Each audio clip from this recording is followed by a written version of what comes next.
bonus track. Today, we did a special edition with guest Hanna Tomory about character and impact.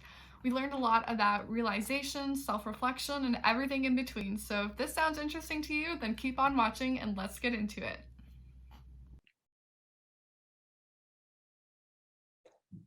Okay.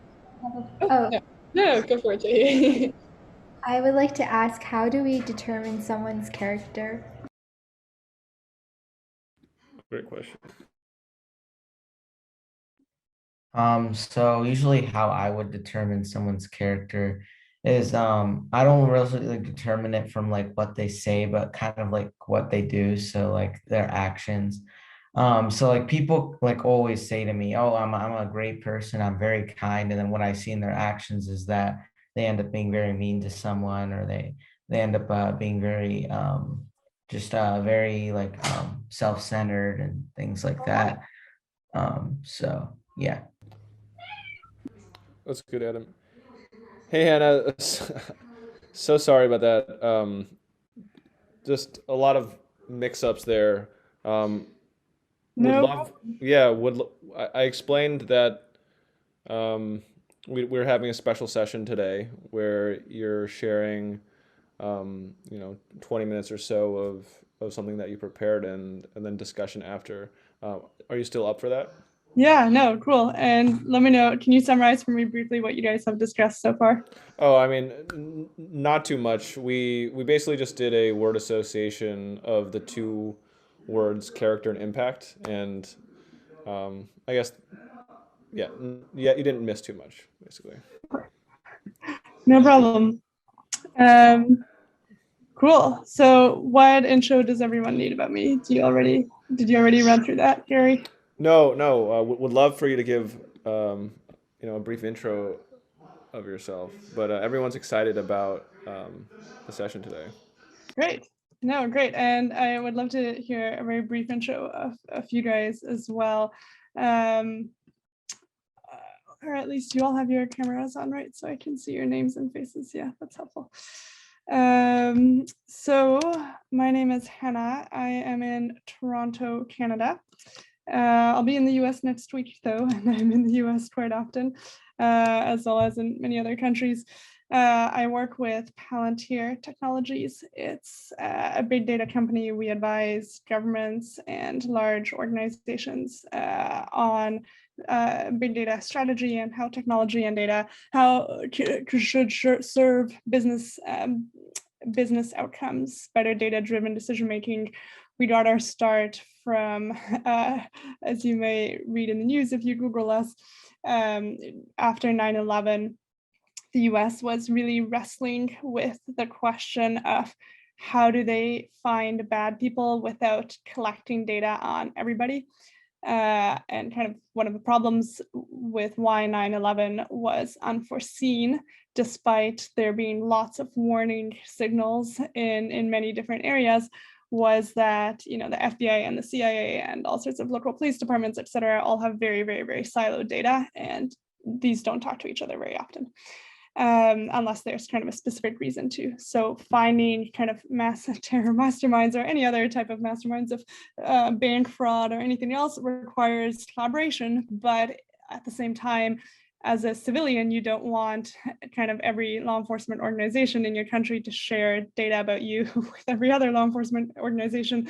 That's kind of unnecessary and quite frightening to the population. And so we were founded on the premise that there should not have to be a trade-off between effective safeguarding of civilians from crime and kind of Sauron's eye looking at everything.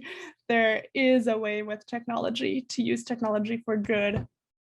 And if you integrate kind of huge amounts of data in a very, very secure way or in only a targeted way, then you should be able to be effective in terms of national security while still safeguarding people's data and not taking any data that you don't need to have. So that was the founding premise of our company about 20 years ago. And since then, the question of how do you integrate data for good has expanded our network all over the world. We have kind of, it's public knowledge that we're working a lot with the NHS, as well as the NIH, but kind of NHS is a good example at the moment in England, where kind of the for COVID, the UK suffered a lot initially. They were kind of quite disorganized because hospitals there are owned by trusts. Trusts don't speak to each other, so all the hospitals were saying, "Me, I need lots of PPE." The next hospital was saying, "No, I need all the ventilators and PPE," and there was no way for the government to actually assess where the problems were and what was truth and reality. So we kind of brought all the data together, again, in a very secure way, and then made sure that kind of what Boris Johnson sees at the prime ministerial level, or any president or prime minister, is the same kind of trusted data where everyone only sees what they are allowed to see, down to the kind of nurse handing out PPEs, et cetera. And that kind of enables much more effective government and private corporation actions on data. So that's my background. Also, any questions or thoughts on that? Yeah, and just to add, the connection, the reason why we have the pleasure to speak with Hanna today is because, so a lot of you know of Matthew Sanders, who is, our amazing friend at Humanity 2.0, and Hanna is someone that, one of the people he trusts most to have a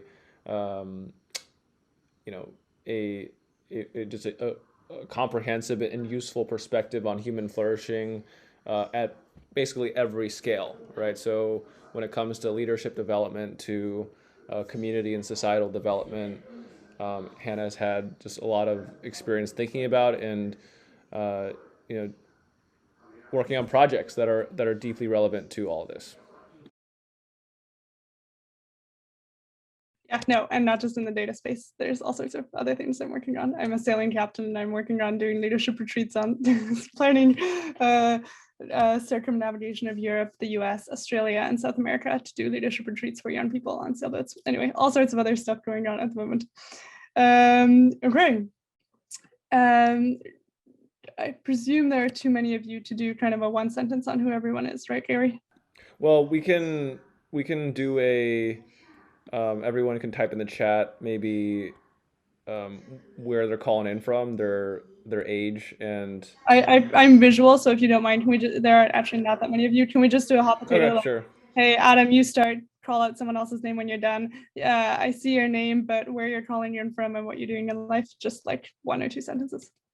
All right. Hi, I'm Adam. I'm calling in from Detroit area, Michigan, and I guess like what is it what I'm doing or like what I'm interested in or something? So I'm like interested in like a variety of things, but yeah, I'm really interested in creative writing and stuff. And I'll hot potato to Jae-Hee. Hi, I'm Jae-Hee. I'm 17 and I'm from Dayton, Ohio. And I am interested in STEM creativity and public policy, I would say. I'd like to pass the potato to Nameeshka. Okay. Hello, my name is Nameeshka and I'm calling from Mumbai, which is in India, and I'm 15, turning 16. I'm a junior and I would be interested in a variety of things, which includes public speaking, MUNs, etc.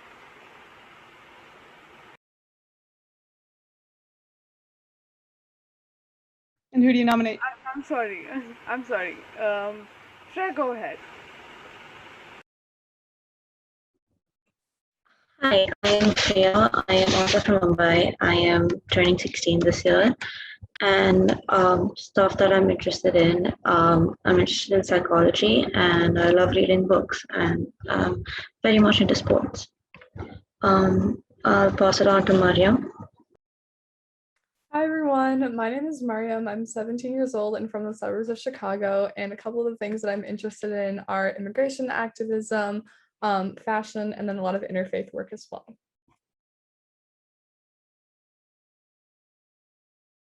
And I'll pass it on to Chabu. Hi, my name is Chabu Kapumba. I am 19 and based out of Toronto. As well, I currently am a student at the University of Toronto, and my interests lie in international development, human flourishing work, and narrative-oriented history. And I am nominating Ashley. Hello. Hey, my name is Ashley. I'm 17 from Vancouver, Washington. I am passionate about building new education and career pathways for young people, as well as just everything related to human flourishing.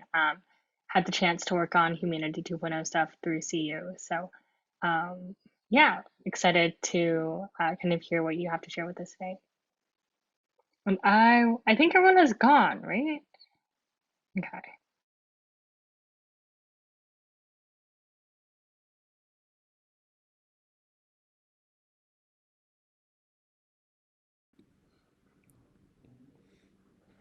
Yeah, so Hannah, just let us know how you want to proceed. Great. I have a couple very simple slides to guide the discussion, so I can walk through that, and then I anticipate let's do it. A pretty good chat. Yeah, go ahead. Yeah, let's do it. Okay, let me share my screen.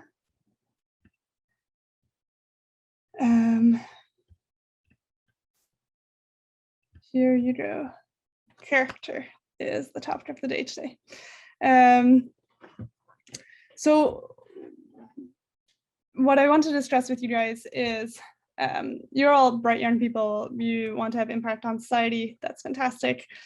So do a lot of other people. How do you move from the broad dream of I want to impact in any, as you said, some of you immigration laws and any other kind of areas? How do you turn your desire for impact into a vehicle that ensures you're able to build a habit of impact in your day-to-day life, so that when the opportunity for significant impact arises, you have not just the leadership skills and kind of hot button words like that, but also the practical ability to seize the moment and make the right decisions, not just decisions informed by a desire for power or a desire to lord it over other people or a desire of any other things that may corrupt you in 30 years down the road, so that you're not like all the people who you critique today, but rather how to develop your character so that you can be a shining example of humanity today and in 50 years as well. Does that make sense to everyone? Yeah. So the three questions we'll cover briefly here is: what character ingredients are necessary to develop a personality that's capable of giving of oneself to actually impact the world? The trio there is, in my mind, a neat summary is self-giving, forgiving, and thanksgiving, and we'll dive into that a little bit deeper. And then kind of how to turn that into a practical list that you can actually think through in your daily life every day or every week, or have an accountability buddy, etc., so that you actually build habits of excellence and habits of virtue. And feel free, you guys, to interrupt me anytime as we go through. Okay, so Matt told me yesterday or the day before that you guys have studied a little bit of the ancient Greeks. Is that correct, Gary? It's not part of our fellowship, but we talk a lot about things like this in these treks. Yeah, okay, great. So Aristotle, brilliant guy, kind of split the human into this chart on the right. Everyone has a soul. Part of you is rational, part of you is irrational. You are the rational half of you is able to make inquiry into science and inquiry into politics, economy, etc., kind of the less tangible elements of human nature and society.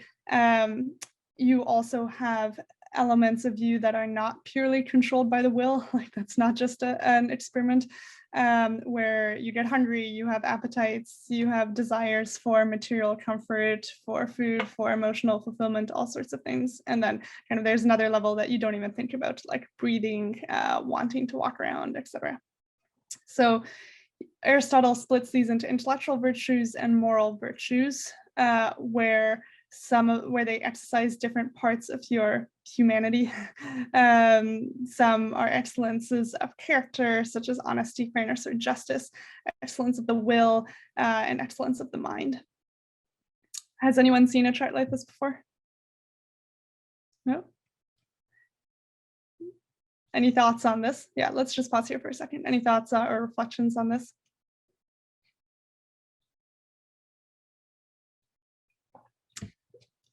I found it helpful when I was young to think through kind of what are the parts of me that I can control towards excellence or that I cannot as easily control towards excellence.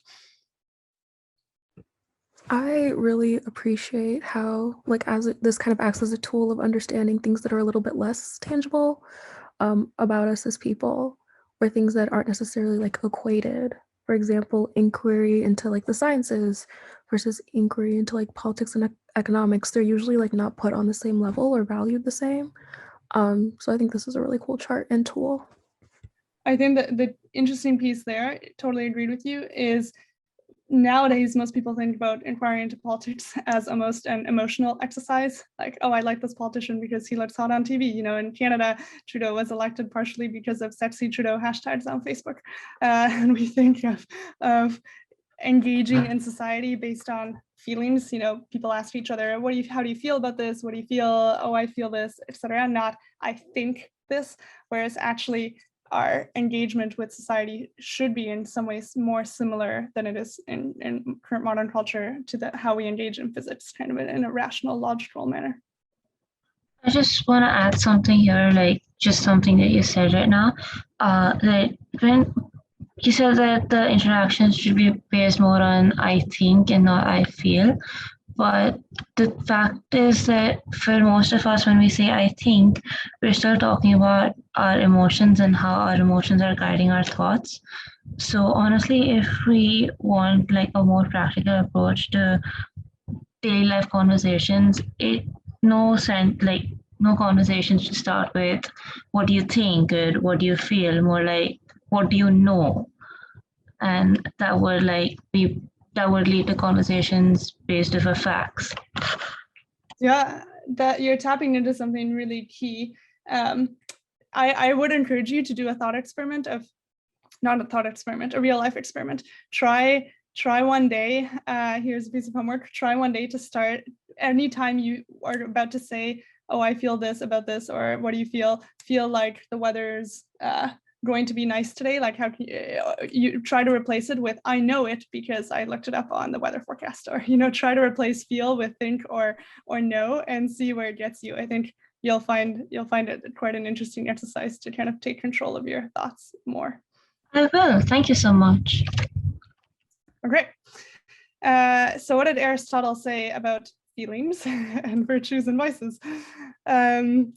Just take a moment to read this slide. I'm not going to read it out to you. And then feel free to comment on any feeling or vice or virtue that you find in yourself. Do any of these resonate with anyone? And I would challenge you, if you choose to say something good about yourself, also say something of deficiency or excess.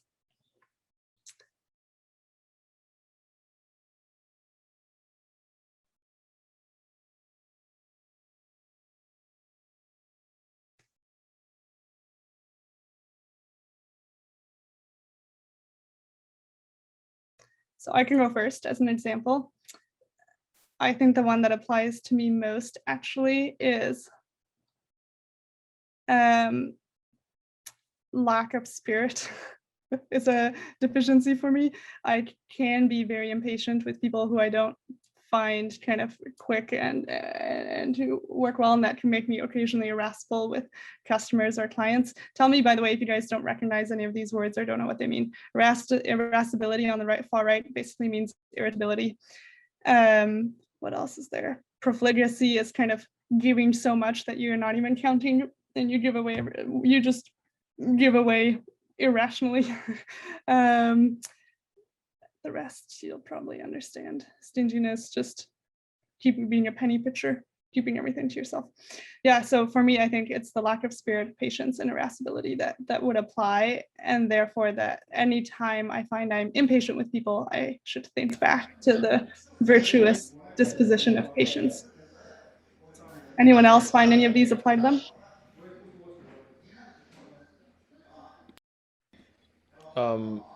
I have the same issue, I think. Yeah. And it kind of relates to the social conduct one. A few years ago, if I would be in a social situation and I like made a snap judgment that it just feels weird to say. Like I don't think I'll like this person. I just wouldn't be nice. Wouldn't really be patient with them and do a lot of small talk. But I'm trying to work on that. Very good for you. Like that, you say it feels weird to say, but we do that every day, all of us, right? We make snap judgments about people. It's just part of human life. So we should talk about it openly and figure out how we can insert virtue in that moment of temptation.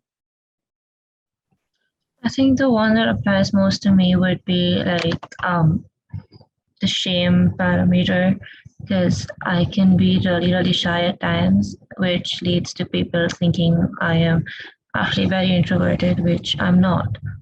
And then there are times that I go into the vice of excess, and honestly, it doesn't do good for anyone involved in the situation. So, yeah. Yeah, no, great example. Couple more, 2 or 3 more, and then we'll go to the next concept. I know it's hard to critique yourself out loud, not critique, but do self-reflection out loud. But I think it's part of becoming a virtuous leader to be able to do that. I think one that stood out to me would definitely be like shamefulness, in the sense that like I have a very like I take a lot of things very personally, and so if I feel like remotely guilty about something, that will definitely change like the entire dynamic of a relationship for me. So that's a virtue that came to mind for sure. Good one, yeah. It's kind of strange, but I feel like for me, I recognize myself in both extremes, but not often in like the virtuous disposition. So I'm either one extremity or the other. And it's strange, but I definitely have to navigate towards the middle. Good. So it actually helps to have this type of thing. Like when I was your age, I feel so old saying that. I'm not actually that old. In high school and university, I think in high school, I wrote a list of virtues that I wanted to develop. This type of thing, like deficiency, virtue, excess, and put it on my bedroom wall.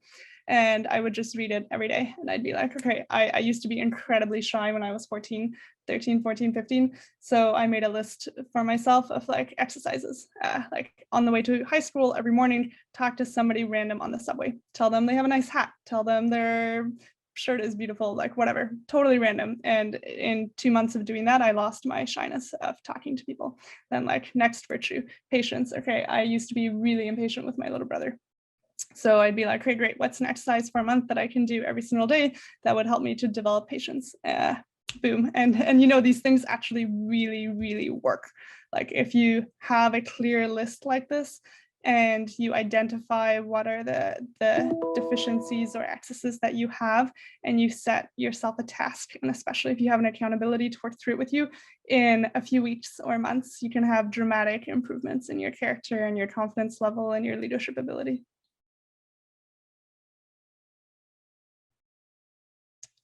Cool. Are we cool here? And I'll send this out to Gary and he can forward it all to you if you like. Sounds good.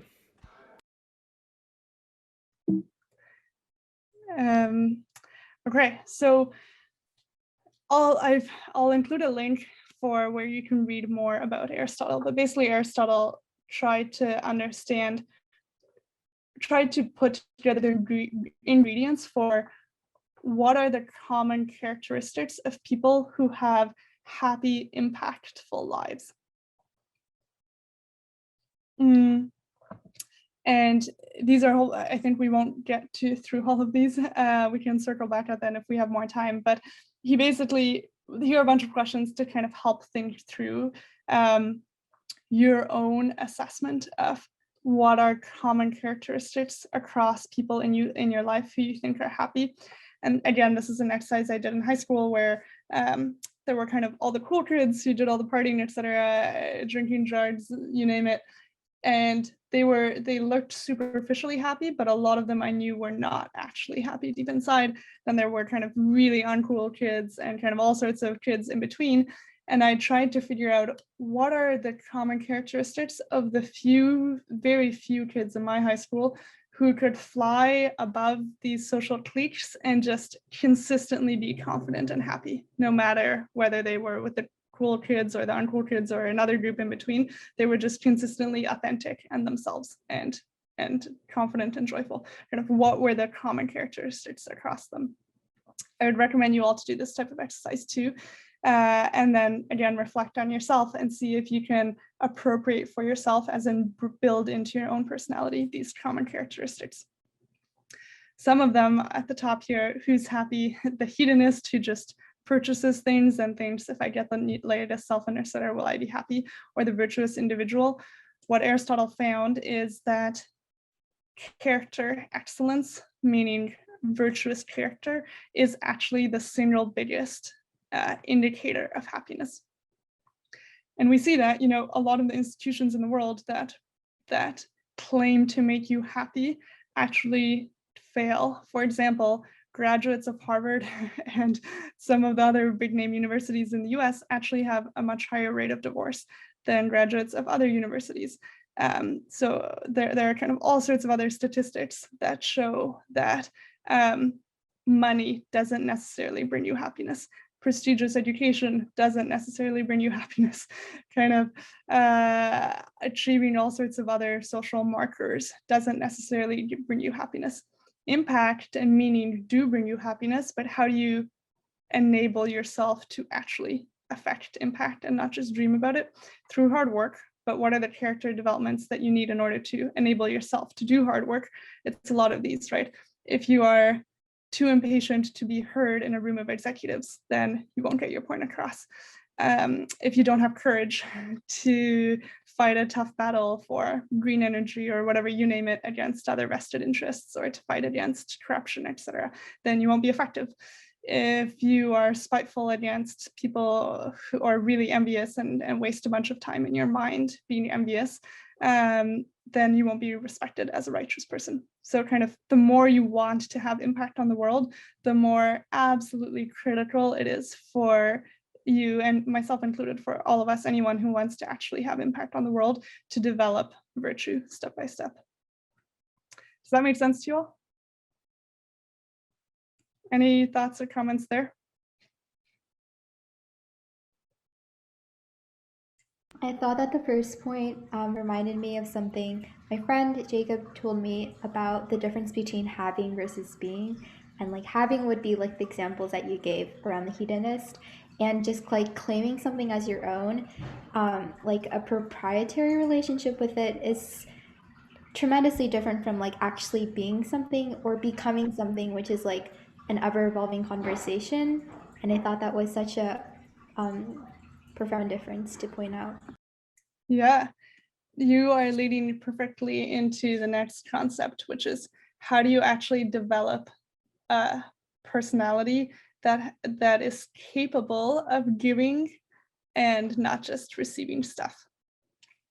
So the way I like to think about this is it's a trio of, if you give of yourself at the top here,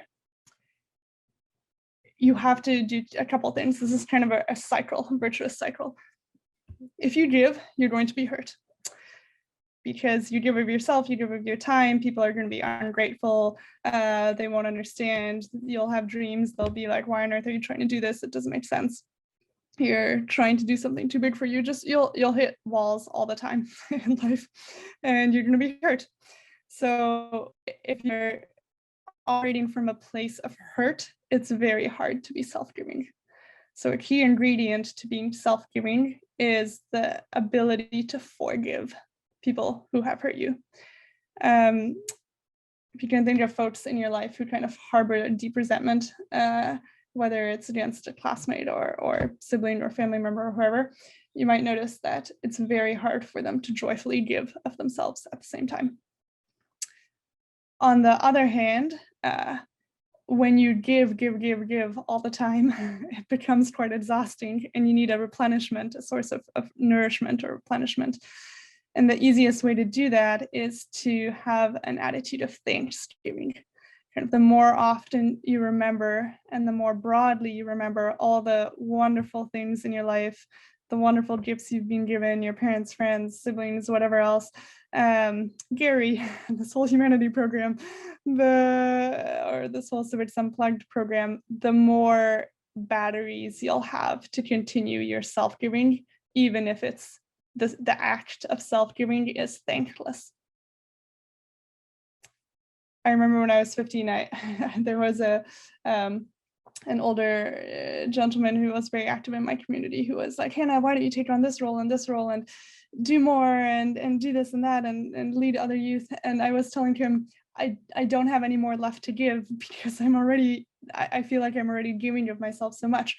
And it dawned on me after that conversation that I will always have more to give if I'm able to continue a mind space of thanksgiving and of forgiving anyone. So that's basically forgiving to not carry burdens around with me, and thanksgiving to fill up my batteries so that I can continue self-giving.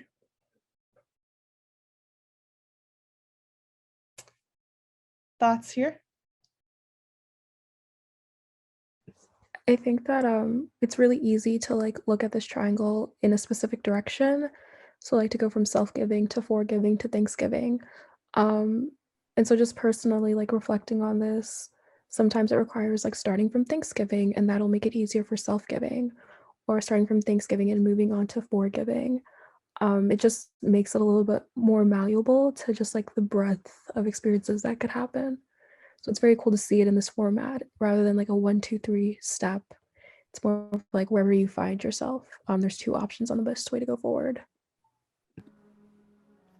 Well said. Yeah. Go ahead. No, I'm just saying well said, Chabu. Yeah, no, I mean, if you're wanting to do forgiving and you don't have enough energy, you just reach back into Thanksgiving. If you're wanting to do self-giving and you don't have enough energy, you just reach back into Thanksgiving. Anyone else? Do the rest of you want to turn on your cameras, the ones who've turned it off? It's so much funner to have a conversation when all your cameras are on. I know you probably have Zoom fatigue, so do I, but it's nicer to have conversations with people face to face.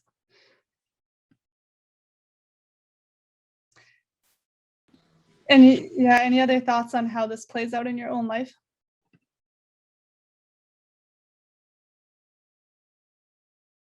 I think one thing that's interesting to think about is how a lot of people maybe like praise Thanksgiving a lot, and where they're like, oh, you know, people that like are always like selfless in a lot of ways, or like giving to other people, like that's something to praise, but then being like selfish with your time and energy isn't like something that's celebrated or encouraged a lot of the time. But like as we see here, like you need to have a balance of all. Like you can't give and give, because then you won't have anything for yourself and you won't be like sustainable to like continue giving. So I think that it's really interesting to think about like the way that society like pushes you into like one version of giving rather than another, and like how it's important for us to evaluate on our own like what's like a balance that we need to maintain in our own lives, regardless of like pressure that we feel from like other people as well. Yeah, no, and like I said, the more you give, the more pressure you'll have to give even more. The more you'll be put in leadership positions and given responsibility, the more you're going to hurt people, and the more people will hurt you. And so the faster you kind of work out the cycle in yourself of Thanksgiving and forgiving, the more effective you'll be. Yeah. Anyone else thoughts on this? I think I have like a question. So I was wondering, was there like a reason why you chose a triangle, or was it simply because there are 3 points? And then also, was the reasoning behind the order that you chose? Yeah, simply I kind of left to right conventional, like reading on the page. Thanksgiving is the foundation for both self-giving and forgiving, and yeah, very much the pillars. So Thanksgiving is the first foundation, but the pillars of Thanksgiving and forgiving enable kind of you to develop at the top, the pinnacle, the ability to be in a constant space of being able to give yourself. Thanks for explaining that, and great question. Okay. So the last piece here is kind of more concrete guidelines for character reflection. This is a version of the Ten Commandments. I think Matthew has probably talked with you a little bit about these types of things, but this is an atheist version of the Ten Commandments, or like a multi-religious version of the Ten Commandments that I think all of you hopefully will be able to relate to, and therefore to think through. I think it's really helpful as we kind of talk through this type of thing of what are the virtues and deficiencies and excesses. It's very helpful to kind of actually lay those out in a whole bunch of questions that you ask yourself. I went through a couple of years where, again, I had this on my bedroom wall, and I tried to ask myself every single night. I tried to take 10 minutes, like, how did I spend my day? Did I remember to give thanks? Did I have my priorities ordered today? You know, do I pay attention to the way my words affect others? Not all the time.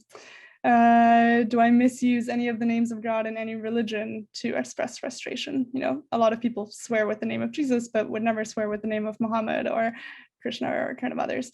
Do I say hurtful things to others? Do I put down other people or gossip? Do I take time to think through my life every day? Do I take time to know my family or my friends, or am I always in my own thoughts or on kind of feeding my own needs?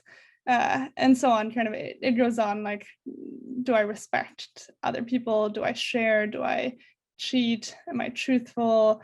Do I remember that all people have inherent human dignity and value? Gary, kind of to your earlier point on, like, no, I'm going to write him off and not be that nice to him. Kind of these are the snap judgments that we all make quickly, but it helps every night to read. To ask yourself this question, like, did I remember today that all people, no matter their shape, size, color, background, anything else, that they have inherent human dignity and value? Do I resent people's popularity or success? Do I feel I have to put others down in order to feel better about myself? So again, this is just a neat little list that kind of takes moral and virtuous topics that are common across a lot of different religions, that enables you to, again, not just think of virtue and character development as something out there to learn about later or to do later, but that actually enables you to work on it day by day by day. Thoughts on that?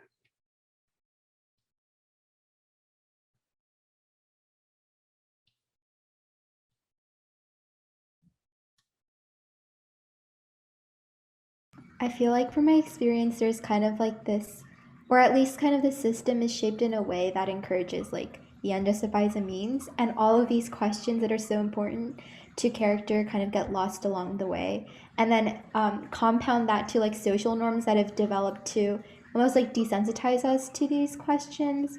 I'm wondering like how we can, you said that you stuck it by your bedroom wall. But I feel like to transition from that like sacred space of your bedroom out in the world where it's like completely different system, how do we find that balance? Yeah, I mean, super good question. What I would recommend, if you guys have the daring and open self-reflective honesty to do so, would be to pick a buddy and just do a 5-minute phone call every night and do this in pairs. Like, was I a truthful person today? Oh no, I was not. I did this and this and this. And you know, most people think they're pretty good people. Like if I ask any of you, none of you are probably going to say I'm a terrible person. You're all going to say like, oh, we're pretty average, we're pretty good, average, we're some lying here, etc. But if you go through this type of thing, you actually realize how far you're off the mark, and that if you have the humility to recognize that, that actually translates into a massive amount of learning.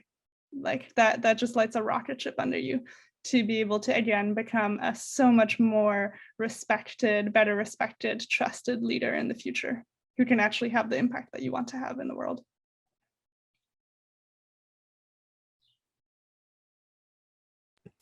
I'll also add the fact that like something that's really normalized in our communities, like having some kind of self-reflection process.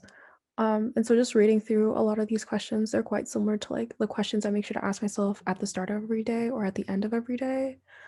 And so I love like working in partnership with people, but it's also good to have the capacity to do it for yourself in the absence of others.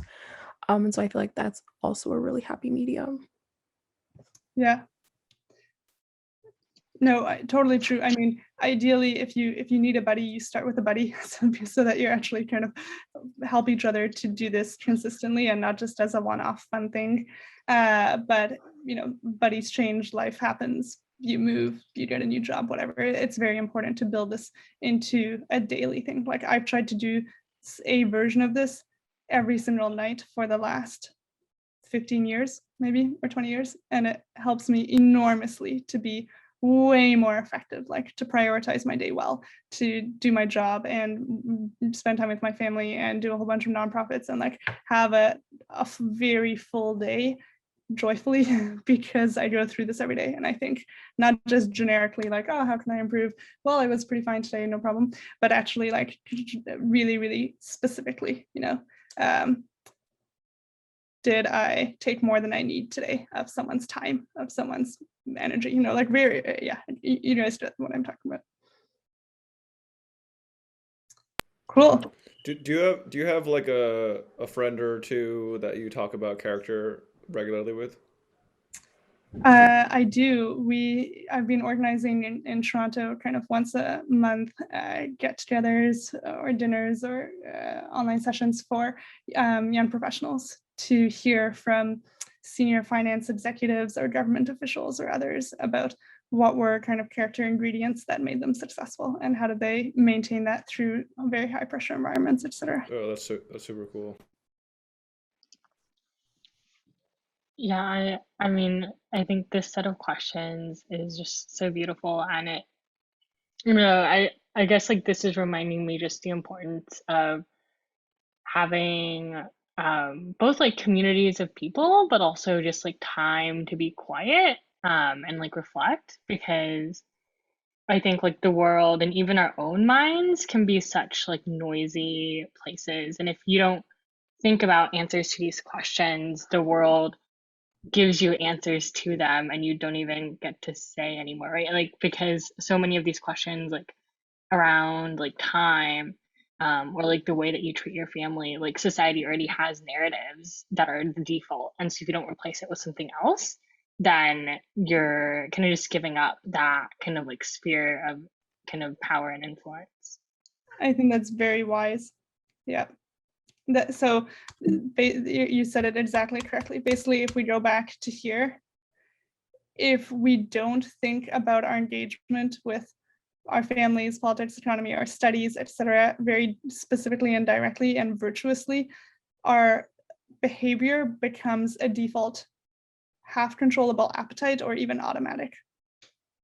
And what we're doing with all of this, with the virtues, with reflections on Aristotle, with this triangle, and with these questions is turning more of your humanity into kind of thoughtful, deliberate action. Oh, that makes so much sense. And it's like, how do you kind of like slowly move some of those? It's like, how do you move more things to that other side where like you have control of? Okay, that makes a lot of sense to me. Yeah, it's like if you want to have impact, you're not going to do it by waking up automatically and doing nothing. Like if you want to have impact, you have to be super specific and directional. And these are kind of the ingredients for how to get there in terms of character and personality.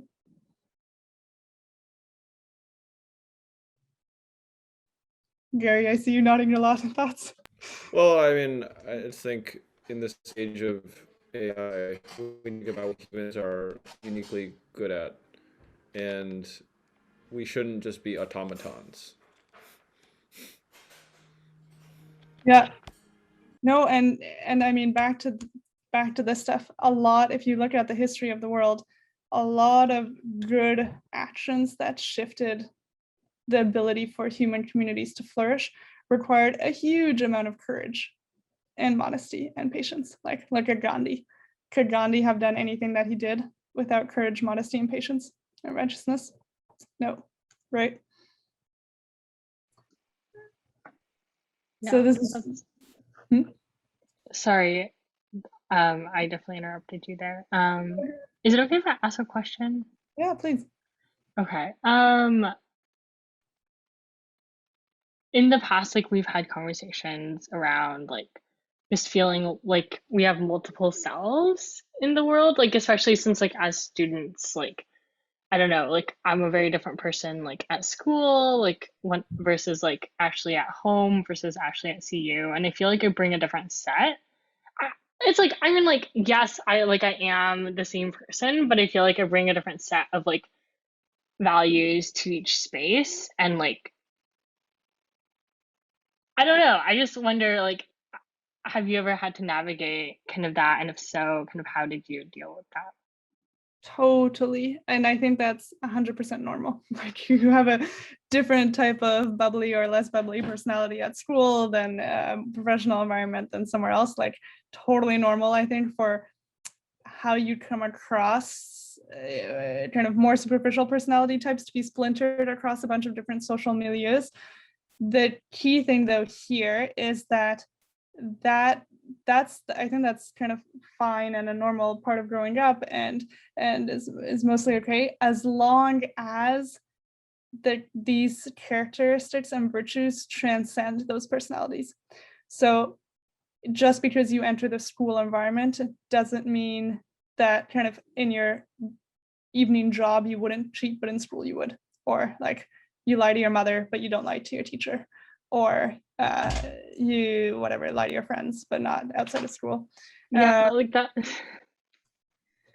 I mean, that's really interesting, right? And so I mean, like I think that's something I like have to think a lot about. But it's like it's so easy to justify like, oh, like I helped out today a lot, like in the classroom. So like when I get home, I'm not gonna help out with the dishes, right? Or like I already spent so much energy trying to be patient to my sisters that like I don't need to like be patient to my dad. And so I don't know, but I feel like I like play these like mind games with myself a lot, and like we're like I don't even need to waste that much energy thinking about it, right? Like I could just like be patient to everyone.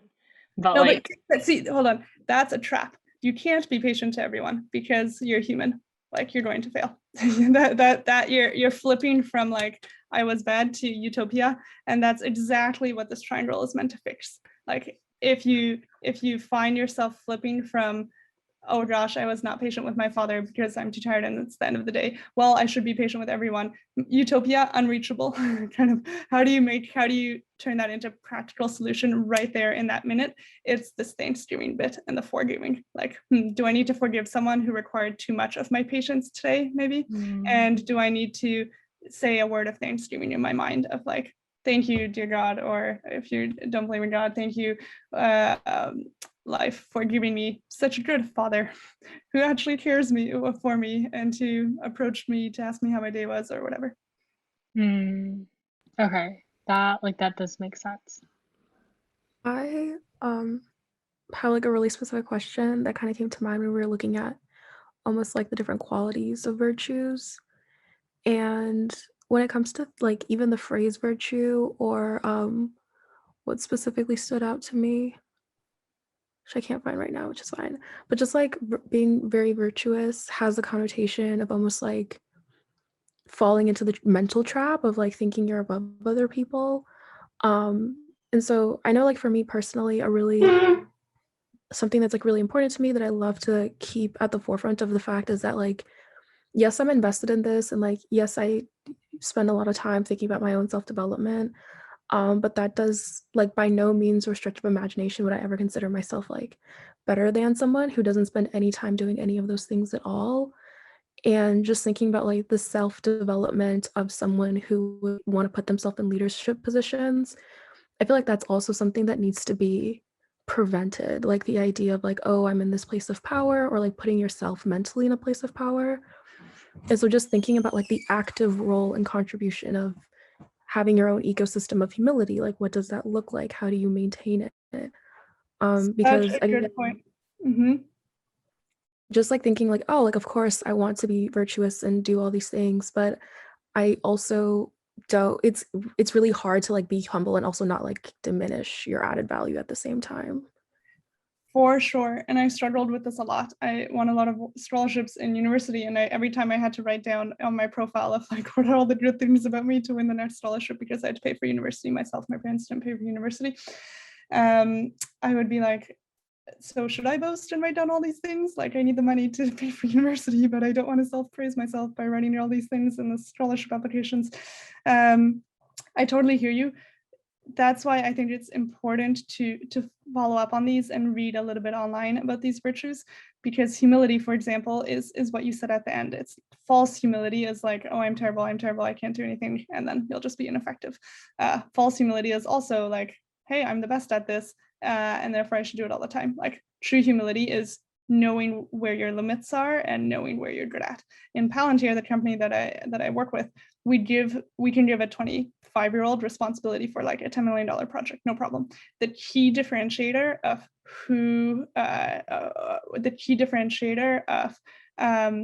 who is worthy of responsibility is, do they understand their strengths and weaknesses and their limits, and are they honest about them? Like, can they say, I have reached the end of my point with this person, this customer, whatever, I can't handle them, please someone come and help me? Like that is the true good humility, where you may be phenomenal at a ton of things and like you should go and volunteer yourself and do all sorts of tough work, but you have to be able to you have to know where you reach your limits and kind of verbalize that externally, and then you have true humility. And on your point of kind of wanting power, Gandhi didn't want power, right? Gandhi wanted to have impact in terms of he had a vision and he wanted to execute on that vision. Power is a byproduct that may or may not come as you work on your vision, and it's almost irrelevant as to whether you have it or not. The key thing is, how can you actually execute on a vision?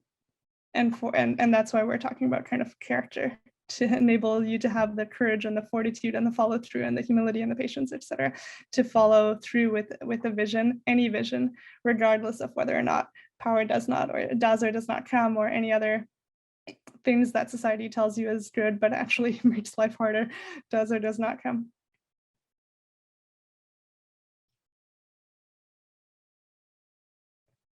Cool. Any other thoughts? My husband was telling me that we have to go somewhere. But any other thoughts?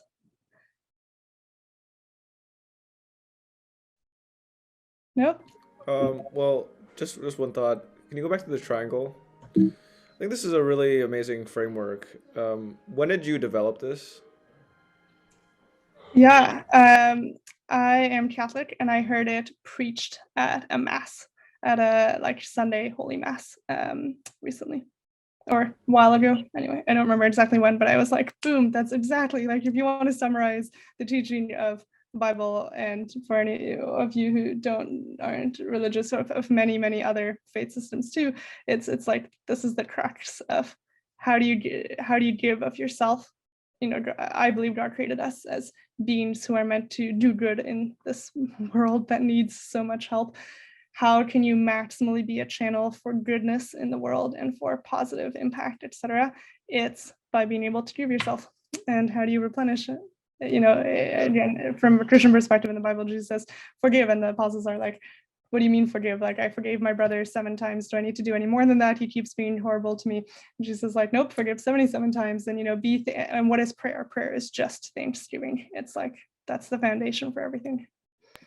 Yeah. Oh, yeah.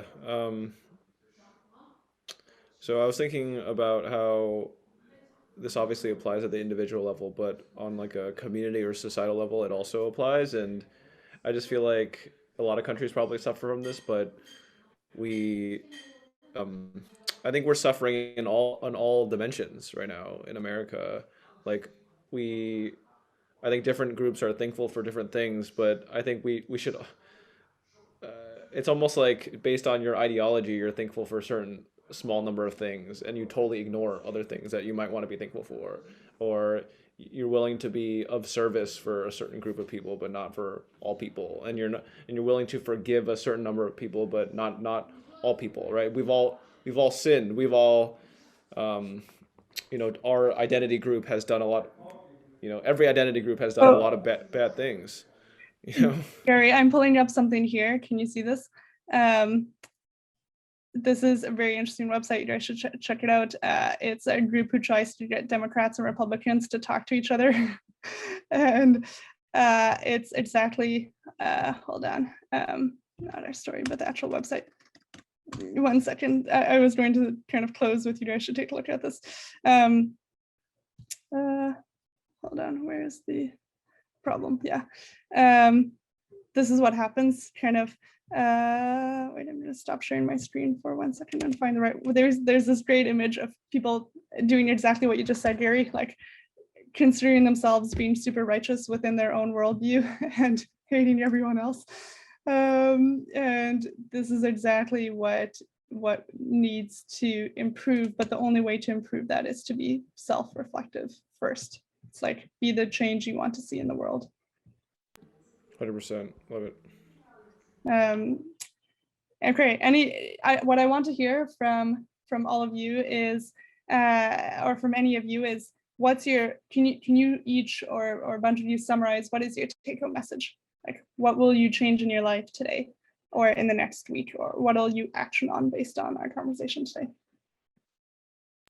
Yeah, so one of the things that I definitely want to do is reflect more on how I see myself, because I think one of the biggest threads in this conversation that we talk a lot about was like evaluating like where we're at right now and like trying to be more honest in our reflection on ourselves. And I think that's not something that I do or is like encouraged in like any of like a lot of the spaces I'm a part of. So I think that's something that I definitely want to start bringing into my own practices, just like of self-reflection and evaluation, and how I can continue to improve on like the virtues that we were talking about, as well as like the vices.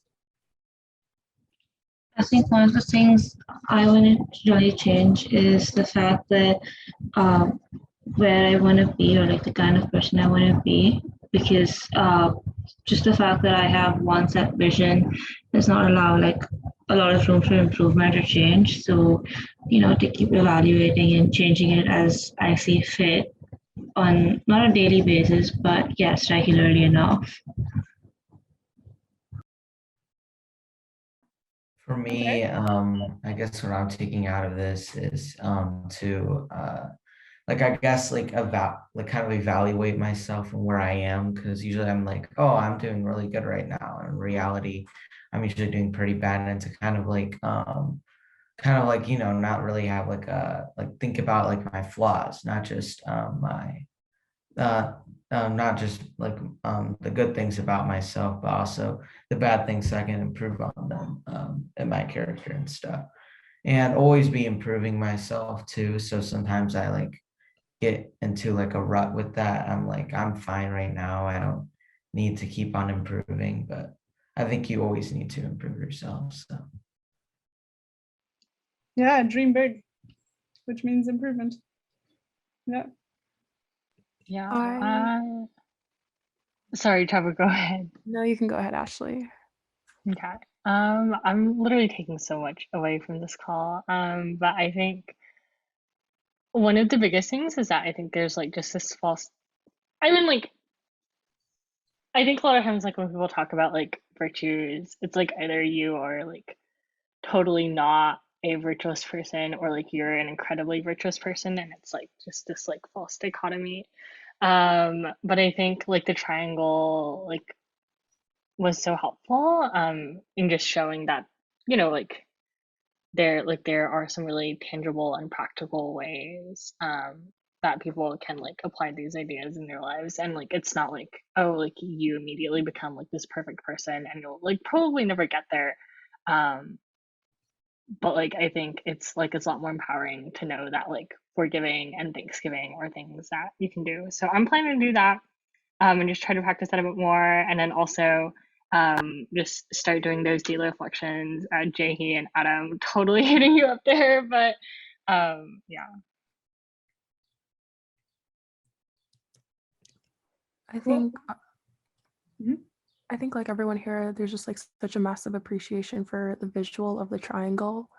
And it's not necessarily that I think I'm like particularly good at any section of it, but I'm really unfamiliar with the whole concept of like self-giving and what that looks like in a healthy way, or in a way that's not like induced by some variation of like guilt or shame. And so it was really cool to kind of see the list of virtues to see what that looks like on a spectrum, first of all. And then separate and second to that, so I want to explore more about what self-giving could look like, um, separate from like the negative connotations. And I also really appreciated the point you made on just like what is the role of humility in this, and how to like actively apply that when working with other people or like working on new projects. And so there's just so much to think through, and I'm really excited to kind of write out and self-reflect on this in the future and look back as well. So thank you for sharing. I really appreciate it.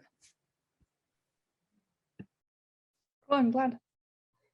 I feel like before this, I had this idea of self-reflection as kind of like brain vomit, like an exorcism of everything in my mind. And I really appreciated how much structure there was, and how there was structure and it was focused on the self, but it shifted the lens towards like, how am I impacting others? And I feel like that was where the impact came in. And that was a lot more constructive, but at the same time, very deconstructive, in the sense that you have to really dissect like your flaws and your vulnerabilities and deepen, like dig into cavities that you don't really confront every day. And I thought that was something that I'd love to integrate in my everyday routine. Thank you so much.